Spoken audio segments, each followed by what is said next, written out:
तो हेलो दोस्तों, good morning. कैसे हो? कामना करते हैं आप लोग अच्छे होगे, मस्त होगे, स्वस्थ होगे। हम भी अच्छा हूँ। तो दोस्तों और बताइए कैसे हो सभी लोग।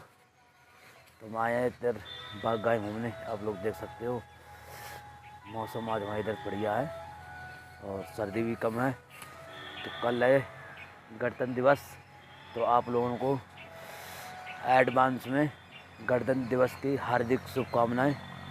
तो गाइस ज़्यादा से ज़्यादा वीडियो को लाइक करके कमेंट करके ज़्यादा से ज़्यादा शेयर करें और ज़्यादा से ज़्यादा सपोर्ट करें। तो आप लोग आज आज लोग जाते हैं जगह महाराज की दर्शन करने जाते हैं लोग बाग।